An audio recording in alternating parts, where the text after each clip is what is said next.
My name is Corie Kielbiski, and I'm here as a representative for Victoria Horse Alliance. I'm originally from the Okanagan, where I had the opportunity to grow up around horses on ranches, farms, and in some cases, wineries. When I moved to Victoria 3 years ago, I was surprised to see the horse carriages here.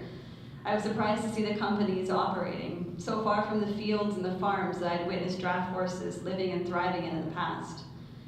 When I spoke to my friends back home who have worked directly with draft horses and other types of horses, they were surprised as well that the carriage companies continue to operate here in Victoria in the year 2016, despite obvious safety concerns and risks posed to people and the horses themselves.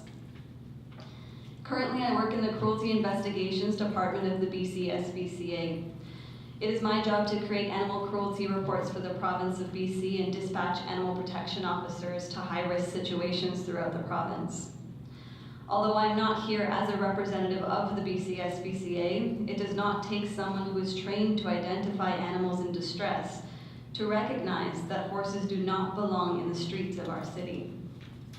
Nor does it take an equine expert to identify that the pictures we have taken of the horse's feet suggest a lack of treatment and care. What I have learned by doing my own personal research is that horse-drawn carriages are an antiquated industry which have no place in the city that Victoria has become among traffic, noise, and pedestrians. Too often I have seen horses behind buses and surrounded by cars. I'm sure yourselves have seen them too. They can become startled very easily by dump trucks. I've seen them be startled by car horns and massive amounts of pedestrians crossing the streets in front of them and around them. I think we can all agree that the likelihood of accidents among horses and people has dramatically increased since horse-drawn carriages were introduced to the city in the early 1900s. And horse-drawn carriages can no longer be described as a necessary method of transportation, obviously. Even the horse-drawn carriage companies themselves describe the rides for what they are, tours, in the amount of $55 for 15 minutes, 45 minutes for $145, and the romance tour, don't forget, 100 minutes for $250. This is clearly not transportation. These companies are clearly using animals for entertainment.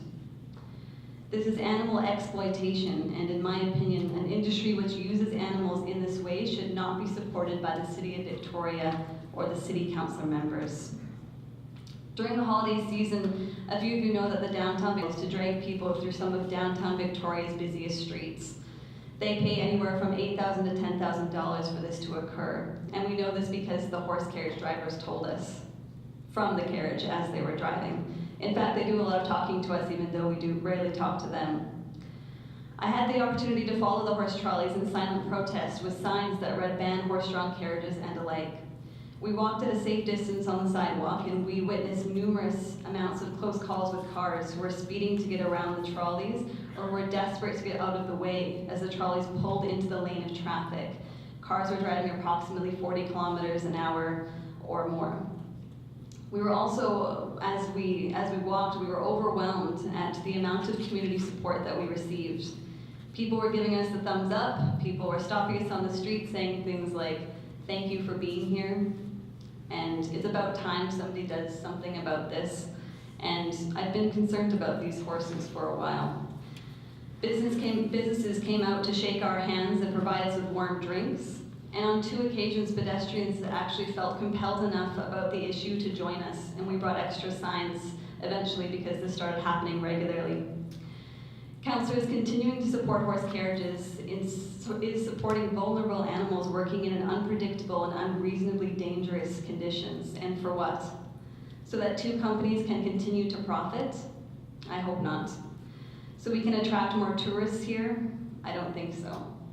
Encouraging people to walk around our city so that they may actually be able to attend the businesses and attractions we have makes sense. Supporting the horse carriages no longer does. It is time that Victoria come out of the past and into the now with a people-powered tourism sector. Thank you.